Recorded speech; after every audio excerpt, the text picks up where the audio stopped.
Hi, I'm Michael Santos. In the first video, I described why I'm creating this story after going to Fletcher Jones Mercedes-Benz in Newport Beach and being asked how it was that I created a financial statement that is rather strong after serving 26 years in prison.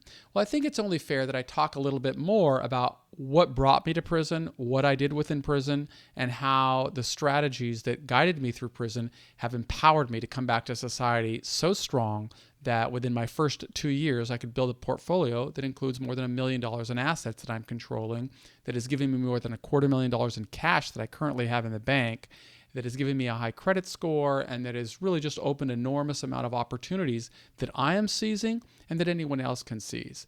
So I got to take you back, for those of you who don't know, and tell you that when I was in my early 20s, actually I was 20 years old when I saw the movie Scarface. It influenced me in a bad way. I began trafficking in cocaine, and 18 months later, I was arrested. So when I was 23 years old, I was convicted of operating what's called a continuing criminal enterprise, and a judge sentenced me to serve 45 years in federal prison. But while I was in prison, I made this commitment to emerge differently.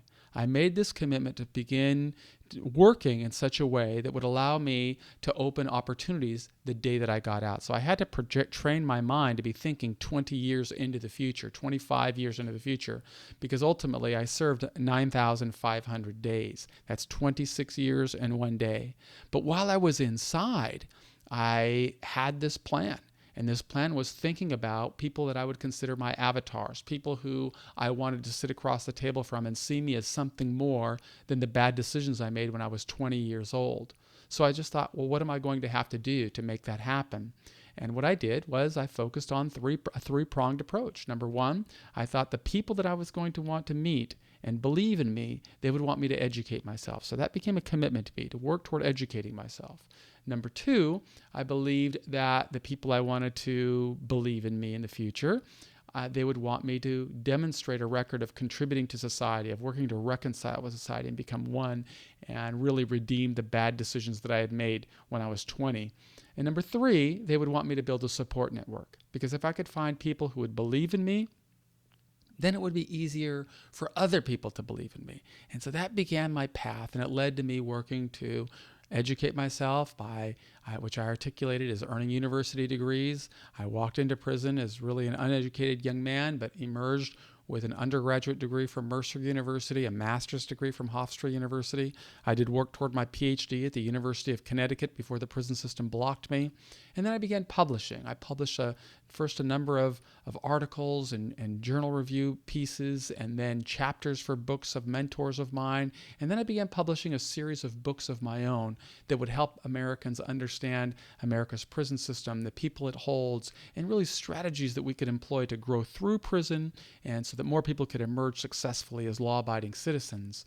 And that approach really opened a number of opportunities for me, because not only did I earn my degrees, I published a number of books, I built a massive support network of people who believed in me. In fact, I married the love of my life in prison.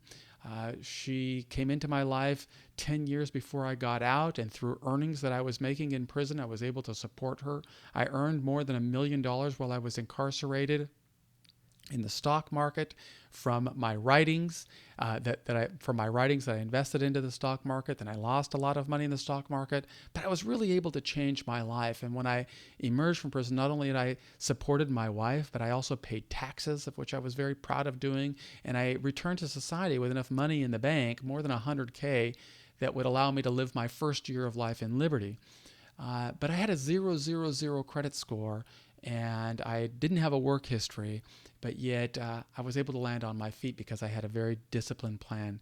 And that plan that got me through prison is the same plan that has allowed me to build a very strong financial statement since I got out. In fact, 3 weeks after I emerged from prison, San Francisco State University hired me as an adjunct professor, and I taught at the university for a year. But while I was teaching, I was also building my business, building my story, and got into real estate. Even though I didn't have a 000 credit score, I was able to get into the real estate market. And in the next video, I'm going to tell you a little bit about how I was able to do that and how you can as well. Because right now, that's what's really driving my ship, is the acquisition of real estate. It's understanding how I can position myself not for today, but for 20 years from today. And you can do the same thing.